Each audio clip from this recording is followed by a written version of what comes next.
ka, O Yahweh, Diyos na langit at lupa. Sambahin ka, O Yahweh, Ikaw ang Diyos na dakila. Sambahin ka, O Yahweh, Diyos na langit at lupa. Sambahin ka, O Yahweh, Ikaw ang Diyos na dakila. Hey!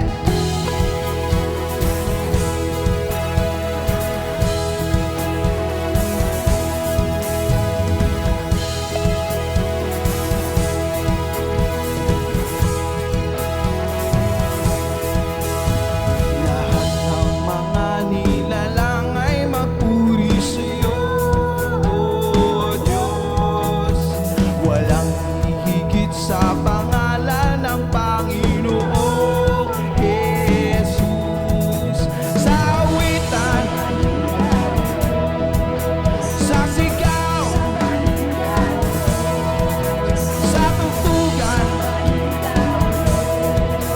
sa sayaw, sambahin ka, Yahweh. Sambahin ka, O Yahweh, Diyos na langit at lupa. Sambahin ka, O Yahweh, Ikaw ang Diyos na dakila.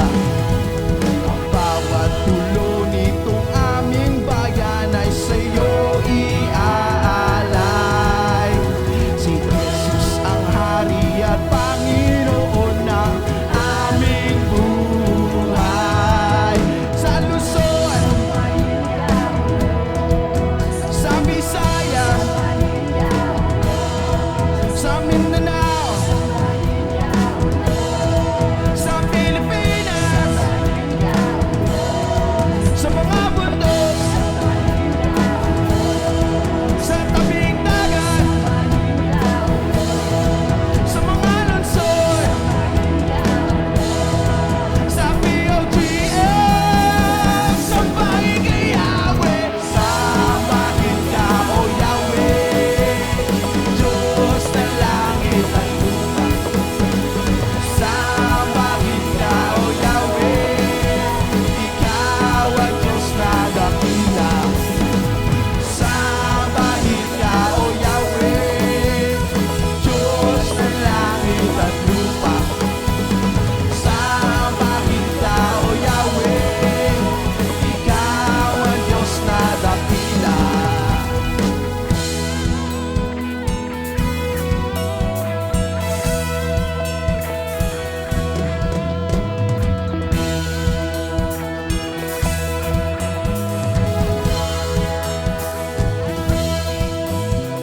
Sambahin ka, sambahin ka, sambahin ka, sambahin ka, sambahin ka, sambahin ka, sambahin ka,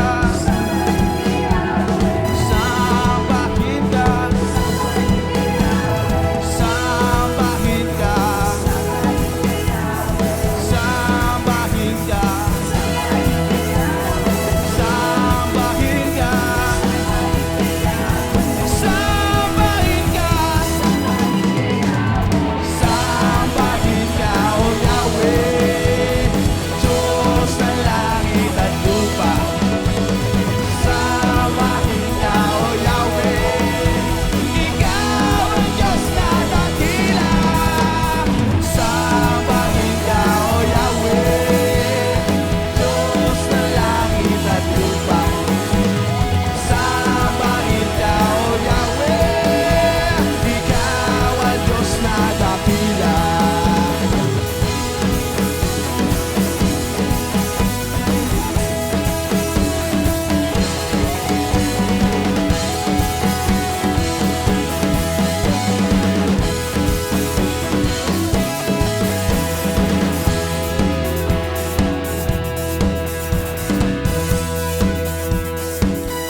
pag-ibig mo sa aking tugon, kailanman di pababayaan. Sa'yo lamang matatagpuan, sa'yo lamang.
roaring of the seas and waves. People fear because of the roaring of the seas and the waves. People failing with fear, with foreboding of what is coming on the world. For the power of heaven will be shaken. But the one who endures to the end will be saved.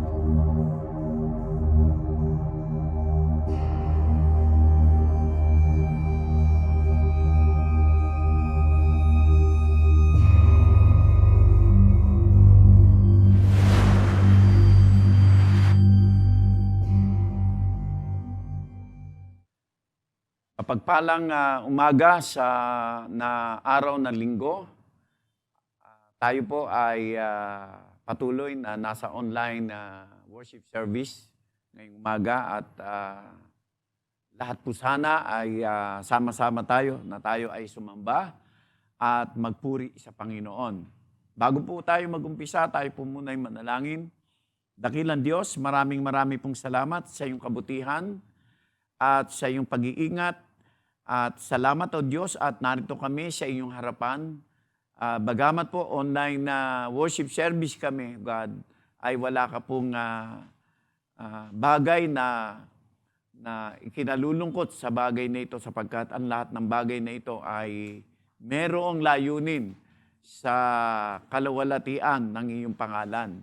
Kaya ang lahat ng ito, o Diyos, ay amin pong pinagkakatiwala sa iyo, napuspusin niyo po ang iyong mga salita ng inyong banal na Espiritu.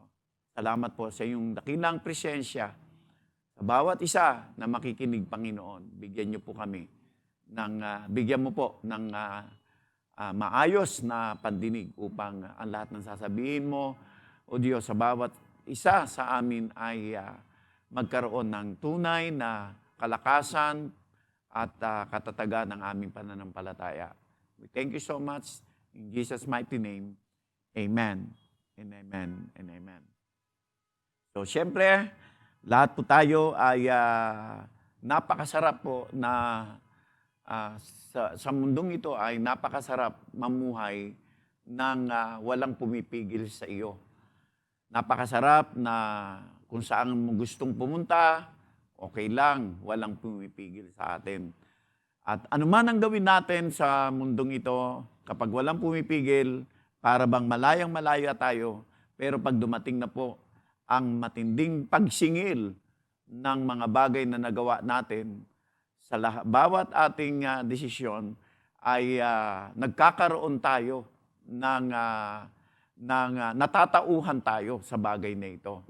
Sapagkat itong buhay na ito ay napakaganda na ito ay ibinigay sa atin ng Diyos sapagkat pagkakataon natin ito upang siya ay ating maparangalan sa ating buhay. Kaya ang buhay na ito ay hindi mo kayang pigilin kapag wala po tayong bagay na nais na abutin sa buhay. At anuman ang ating mga ginagawa ngayon, tiyak ang sisingil nito ay sa takdang panahon ng ating buhay. Kaya naman, bago ko ito ituro sa inyo, ito ay isang napakagandang hamon sa atin o challenge na ating basahin po ang Ezekiel. Yan. Dito po tayo sa Ezekiel 36. Yan. Sinabi po rito sa Ezekiel chapter 36, verse 22 to 26. Sabi niya rito, kaya't sabihin mo sa sambahayan ni Israel, ganito ang sabi ng Panginoong Diyos. Hindi ko ginawa ito dahil sa inyo o sa sambahayan ni Israel, kundi dahil sa aking banal na pangalan na iyong nilapastangan ng mga bansa na pinaroroonan. at aking pababanalin ang aking dakilang pangalan na nalapastangan ng mga bansa na inyong nilapastangan sa gitna nila at malalaman ng mga bansa na ako ang Panginoon, sabi ng Panginoon Diyos, pagka ako'y aariing banal sa inyo sa harap ng kanilang mga mata, sapagkat aking kukunin kayo sa mga bansa at pipisanin ko kayo sa mulat-mula pa sa lupain at dadalhin ko kayo sa inyong sariling lupain. At ako'y magwiwisik ng may malinis na tubig sa inyo at kayo'y magiging malinis sa buo ninyong karumihan at sa lahat ninyong mga Diyos-Diyosan, lilinisin ko kayo. Ito po yung pangako ng Diyos. Bibigyan ko rin naman kayo ng bagong puso at lalagyan ko ang loob ninyo ng bagong diwa at aking aalisin ang batong puso sa inyong katawan at aking bibigyan kayo ng pusong laman at aking ilalagay ang espiritu sa loob ninyo at palalakarin ko kayo ng ayon sa aking mga palatuntunan at inyong iingatan ang aking mga kahatulan at isasagawa ko ito. So pagpalain ng Diyos ang kanyang mga salita. Ito po ay binigyan ko ng pamagat na dapat sa panahon na ito, meron tayong kapangyarihan. Pero hindi, alam natin na sa Diyos na nagmumula ang kapangyarihan, pero ang Diyos po ay nakatingin lagi sa ating puso. Kaya ang kapangyarihan na ibinigay sa atin ng Diyos ay binigyan niya tayo ng bagong puso at bagong espiritu. Brand new heart. Yan, alam niyo naman, pagka bagong puso at bagong espiritu ay talagang powerful yan. Kaya ito binigyan ko ng pamagat na pusong dinalisay. Yan. Pusong dinalisay. Ang pusong dinalisay ay magaan na ito ay ating maintindihan. Sapagkat ang puso na may dalisay ay sinasamahan ng pangako ng Diyos. At ito ay binibigyan niya ng higit sa lahat na pangako na ito ay mangyayari sa ating lahat. Sapagkat sinabi niya sa Proverbs 4:23, above all else, guard your heart, everything you do flows from it. Give it careful thought to the paths for your feet and be steadfast in all your ways. Ang sabi doon, guard your heart for everything you do and flows from it. Dinadaluyan ng buhay ang ating puso. Napakasarap daluyan ang ating puso ng bagong buhay at bagong espiritu. Sapagkat ito ay pinagmumulan ng pagpapala at pinagmumulan ito ng magandang buhay na pinanggagalingan sa isang bukal na hindi natin alam na ito ay sa Diyos nagmumula. Kaya tandaan po natin, kapag ang puso natin ay may malinis, dadaluyan ito ng mga magagandang pangako ng Diyos. Kaya nga, dahil ito ay binigyan ko ng pamagat na pusong dinalisay, ay hindi ito kayang dalisayin ng isang taong basta na lang nagbago. Nagbagong buhay.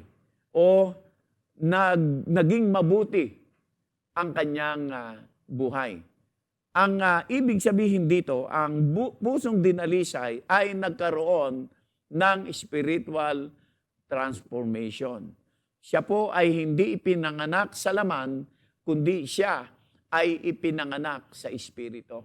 Kaya naman ang lahat ng ipinanganak sa espiritu ay nagbubuhat sa Diyos.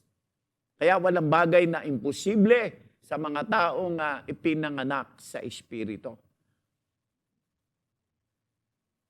Kapag ka ikaw ay ipinanganak sa Espiritu, mabubuhay ka sa Espiritu.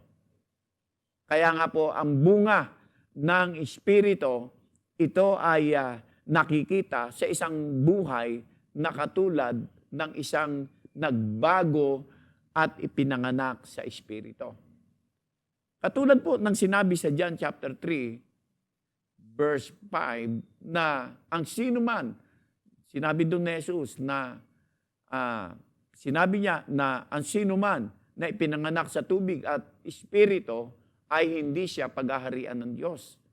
Kaya, ang ipinanganak sa tubig at Espiritu ay nakaranas ito ng spiritual transformation. Hindi ibig sabihin, nagbago lang siya ng kanyang dating masamang ugali. Nagbago lang siya ng kaunti, pero hindi talaga namumuhay at lumalakad sa salita ng Panginoon. Ang taong ipinanganak sa Espiritu ay namumuhay sa salita ng Panginoon. Nakasakay siya sa mga pangako ng Diyos sapagkat alam niya sa sarili niya na ito ang pinagmumulan ng buhay. At ito ang pinagmumulan ng kanyang kalakasan. Sa Galatians chapter 5, verse 22, verse 23, dito po ay binanggit ni Apostol Pablo na ang isang taong dinalisay ay nakikita sa kanya ang bunga ng Espiritu. Hindi po, sinabi rito sa Galatians 5, verse 22 to 23, subalit ang bunga ng Espiritu ay pag-ibig, kagalakan, kapayapaan, kabaitan, katapatan, kahinahunan, at pagpipigil sa sarili. Walang batas laban sa mga ito. Itong bunga ng Espiritu, sa taong ipinanganak sa Espiritu, siya po ay merong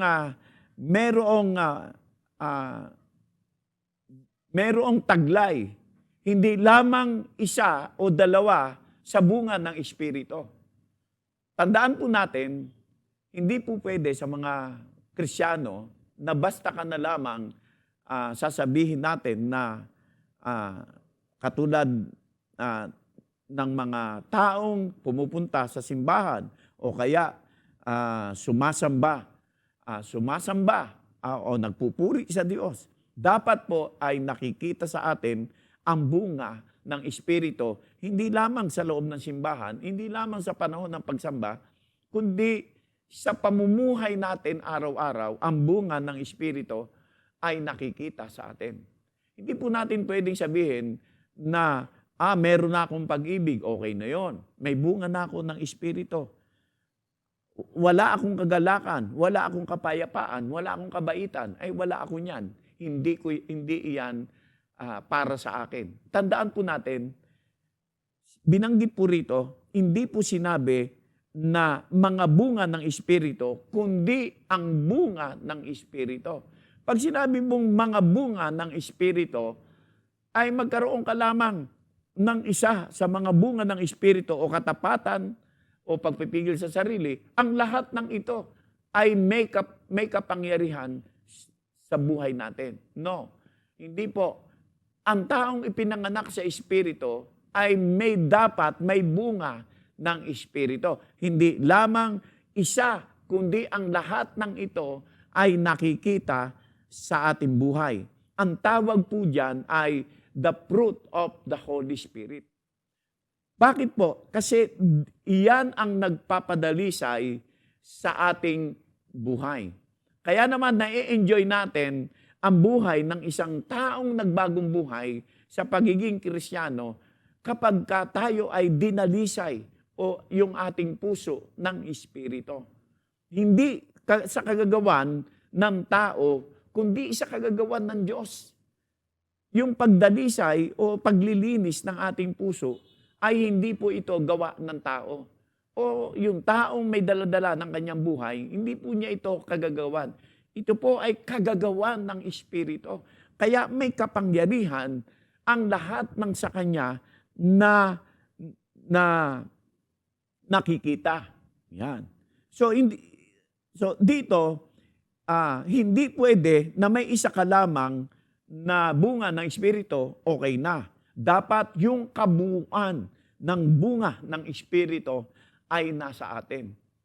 Yan. Kaya minsan marami sa ating bilang mga Kristiyano ay minsan ay hindi natin alam, katulad ng isang bangka, na hindi natin alam kung ano ang lalim ng tubig o dagat. May isang sikat na bangka, talagang na isang sikat na malaki rin. Malaking barko na nakasakay doon, hindi Titanic ito eh. Hindi niya alam na yung barkong ito ay mapapunta sa mababaw na tubig. Alam niyo po ba, ang nangyari nung sila ay napadaan sa mababaw na tubig, nabutas ang barko. Nabutas. Kaya nung nabutas po ito, yung tubig na nasa labas ay nakapasok sa loob hanggang sa ang barko ay lumuwag. Ganon din po sa buhay natin na dapat po na hindi lamang isa ang meron ka para hindi mabutas ang iyong pananalig o pananampalataya na gawa ng bunga ng Espiritu upang makita sa atin ng lubos ang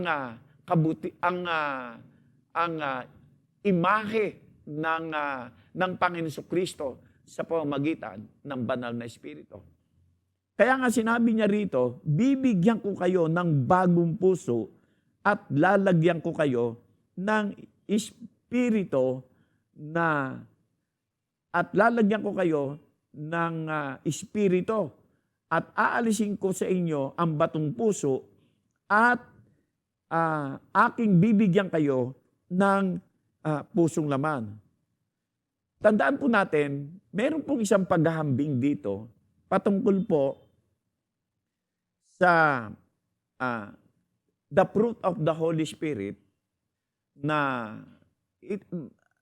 yung fruit of the Holy Spirit ay na ibinigay sa atin ng Panginoong Diyos na dapat sana ay nakikita sa atin. Yung kabuuan upang tayo ay lubos na kahit na tayo ay nangihina, nanlulupaypay o nabibigatan sa buhay na ito, hindi sumasadsad ang ating pananampalataya. Patuloy tayong naglilingkod na kahit may hirap, lumalaban ang iyong espiritu. Kahit mahina ang laman. Alam natin, binanggit yan ni Apostol Pablo, bagamat ako ay mahina, malakas ang aking espiritu. Mahina ang aking laman, ngunit malakas ang aking espiritu. Ang fruit of the Holy Spirit ay parang katulad ng dalawang bagay na halimbawa. Magkaiba po ang katulad ng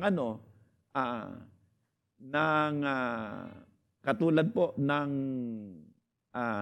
fruit of the Holy Spirit, katulad ng fruit juice. Ayan. Ang fruit juice ay meron po ito na siyam na uri ng prutas, pero iisa lamang minsan ang lasa nito na galing sa kanya. Iisa lamang. Hindi ito katulad ng fruit salad na pinagalo-halo, hindi mo malasahan ang iba't ibang lasa na para bang fruit essence o fruit flavor lamang. Ang fruit juice po, pagka ginus mo ang isang prutas, isa lang ang malalasahan mo sa kanya. Halimbawa, yung mangga, yan. Ipo-produce mo siya. Hindi mo malalasahan ang lasa ng abukado diyan. Hindi mo malalasahan ang lasa ng pinya kasi mangga talaga siya. Hindi katulad ng fruit salad, iba-iba ang kanyang ang kanyang prutas, pero iisa lamang ang lasa. Bakit? Salad siya. Yan. Ang flavor niya ay essence lamang. Hindi totoo. Peke lamang. Kaya ang tawag sa kanya ay fruit flavor lamang. Ang buhay natin ay dapat hindi pang fruit flavor lang. Dapat magmukha tayong fruit juice. Yan. Magmukha tayong fruit juice. Yung katas ng Espiritu na bumabalong sa ating puso ay nagbibigay ng magandang halimbawa sa ating pamumuhay. Kaya na, alam na po ba ninyo na kayang labanan ng dinalisay na puso o ang puso na malinis ang kaaway. Na kahit libu-libong kaaway, kaya niyang talunin. Yan. O libu-libong espiritu. Kayang labanan ng may malinis na puso. Kaya wala na ang physical na presensya ni Kristo upang ang personal na magpahayag sa tao bilang tagasunod ni Kristo, nakikita dapat sa atin ang buhay na nagbago. Yan. Ang puso na dinalisay ay pusong handa na magbago bilang tagasunod ni Kristo. Sapagkat ang kanyang buhay ay dinadaluyan ng hindi dugo o laman lamang, kundi meron siyang salita na at espiritu na ipinamumuhay araw-araw upang maging matatag ang kanyang buhay. Yan. Kaya napakahalaga po rito. Kaya sabi ng Ezekiel 37 verse 14, sabi niya, aking ilalagay ang aking espiritu sa inyo at kayo'y mga bubuhay at aking ilalagay kayo sa inyong sariling lupain at inyong mga lalaman na akong Panginoon na akong Panginoon ang nagsalita at nagsagawa ng Panginoon. Yan. Kaya tandaan po natin, hindi maaari na ang puso na dinalisay ay walang nakikita. Ano ang sabi ng Panginoon dito? Sabi niya, sa verse 26, bibigyan ko rin kayo naman. Sabi niya, I will give you a new heart. Also, I will give you a new spirit. Yan. God has promised. Mayroong tatlong bagay na pinangako ang Panginoon dito. Anong tatlong bagay? He promised to change. He promised to change. Kaya ang sabi niya sa Colossians chapter 1 verse 27, to whom God would make known what is the riches of the glory of this mystery among Gentiles, which is Christ in you, that is the hope of glory. So, ibig sabihin, meron tayong pag-asa na magbagong buhay sapagkat mismong ang Diyos ay nangako na tayo ay bibigyan niya. Ang Diyos ay may pangako na babaguhin ang iyong buhay na kahit na anong kasiraan ng iyong buhay ay kaya niyang baguhin. Kahit na anong nangyari ng mga nakaraan mo ay nasira. Ang Diyos mismo ang may pangako sa iyo. He promised to change you. He promised to change you. Not the will, not our will, but that is the will of the Father. That is the will of Christ. Inilagay niya ito sa atin. Kaya nga doon sa Ezekiel 36 verse 22, 24, ang Israelites, lahat po sila ay bihag sa Babylonia. Pero dahil mahal ng Diyos ang Juda, mahal ng Diyos ang Israel, nagkaroon ng reversion from the exile. Sa halip na sila ay hindi mapapalaya sapagkat sila ay exile, ang Diyos mismo ay gumawa ng kaparaanan upang sila ay dalhin doon sa pangako ng Diyos. Katulad din natin ngayon, God will brought you back to His original design. Nais ng Diyos, kung tayo ay nasira ng kaaway sa panahon ni Eva at Adan, ang Diyos mismo ay hindi papayag na ang Kristo na ito na ibinigay sa Kanya na siyang tutubos sa ating mga kasalanan, siya ang magbabalik sa atin sa original design. Kaya nangako ang Father. Biruin mo, 700 years before Christ, pangako na ito ng Father na I will brought you back to the original design because sabi ng Panginoon, I will give you a new heart and a new spirit to change our life because it is the promise of God for us. Pangalawa po na mangyayari ito. Pangalawa, He puts a new in the inside. He puts a new in the inside. Hindi po pang outside lang, in the inside. He puts a new in the inside. Inilagay niya ang Espiritu. Ang Espiritu na yon may daladalang pangitain o dreams. He puts a new. Inalis niya ang luma at nilagyan niya ng Diyos ng bago. Kaya kahit na ang nakikita mo ay kasiraan, distraction, disaster, oppression, pero ang tinitingnan ng Diyos ay tayo sapagkat tayo ay gagamitin ng Diyos na tayo ay dinadaluyan ng buhay to change and to transform this generation, to transform our nation. Tayo po ay gagamitin ng Panginoon sa panahon na ito. God will brought you back in the original design because that is the promise of God.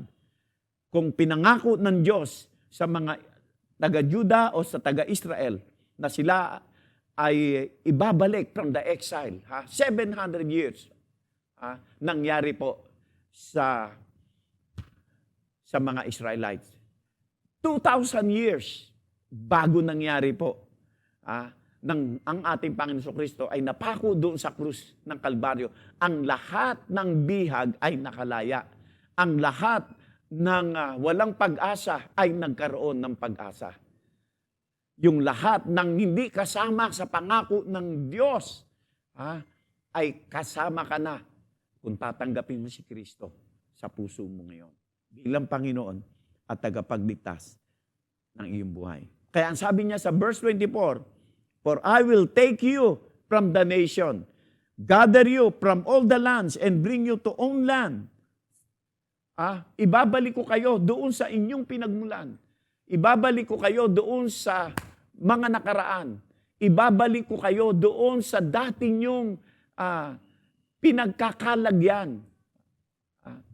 Sapagkat binigyan ko kayo ng bagong puso at bagong espiritu. Sabi ng Panginoon, ibabalik tayo ng Diyos. Ibabalik tayo ng Diyos from the original design na galing sa kanyang wangis sa bugtong na anak na si Jesucristo. Hindi sa wangis ng kasalanan, hindi sa wangis ni Eva at Adan, hindi sa wangis ng mga pinuno ng bansa, kundi sa wangis ni Kristo.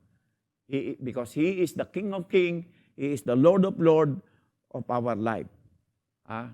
He is the Lord of Lords. He promised to change you right now.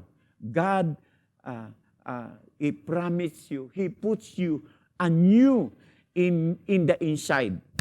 Because God has a new dreams for your life. May bagong pangitain sa iyo ang Diyos. Kaya kung nakikinig ka ngayon, God have a new dreams for your life. Stand up for Christ. Never give up from all your situation, from all circumstances, from all your problems. Don't give up because God have a dreams for you. Meron siyang bagong panaginip sa iyo, bagong pangitain sa iyo. Entering into a new covenant. entering into a new covenant. Hebrews chapter 9 verse 14, sinabi niya ron, aalisin niya ang mga gawang patay sa iyo. Yung lahat ng mga gawang patay sa iyo, aalisin niya upang makapaglingkod ka doon sa Diyos na buhay. Sabi ng Panginoon, create me, O God. Sabi ni King David, create me, O God, a clean heart and renew a right spirit within me. Aalisin niya yung patay na gawain sa ating buhay at papalitan niya ng buhay na pangako ng Diyos upang tayo ay makapaglingkod sa Kanya. He put work with Him that He puts anew. Una, that is a new dreams. And letter E, entering into a new covenant. And for the last, He work for a new vision, because God enlarged for a new vision. To purify our heart. Number 2, from conversion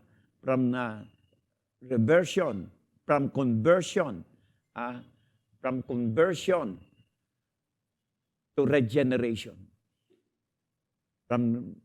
Because God will brought you back to the original design. Number 2, to purify our heart.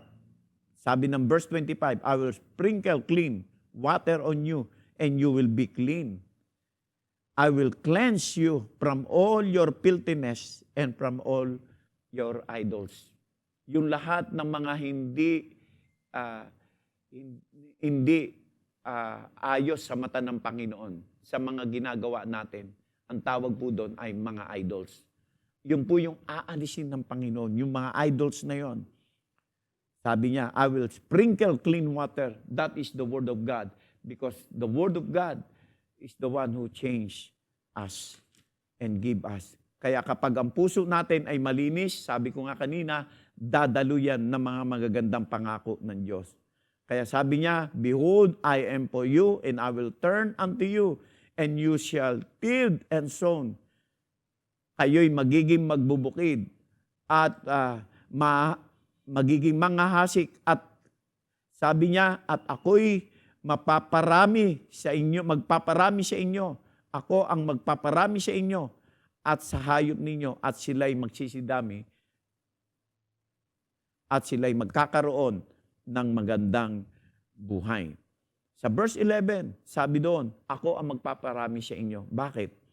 Alam niyo po ba, ang isang taong may malinis na puso, madaling dumami ang iyong aalagaan. Madaling dumami, madaling lumago ang iyong buhay. Madali kang pagpalain ng Panginoon because your heart is purified. So, kumbaga sa tubig, purified heart ka o purified water ang nangyari sa iyo. Okay, ang ibinigay sa iyo. For the last, sa third, ang sabi niya, a new heart, binigyan ka ng bagong puso, not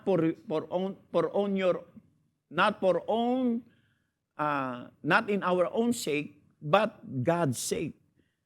Hindi ka binigyan ng bagong puso para lamang ikaw ay luminis, kundi God gives you a new heart for a new people. Ang tawag po dito ay God called you and give you a breath upang buhayin ang mga patay sa iyong loob. Bubuhayin niya yun eh. Kaya nga, anuman ang tigas ng ating puso, kahit na anong tigas ng ating kalooban, mas matigas ang Diyos sa atin.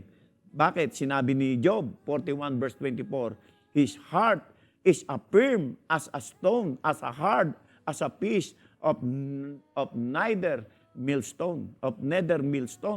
Mas matigas ang puso ng Diyos kaysa matigas na puso natin. Kaya kayang palambutin ng Diyos ang puso natin.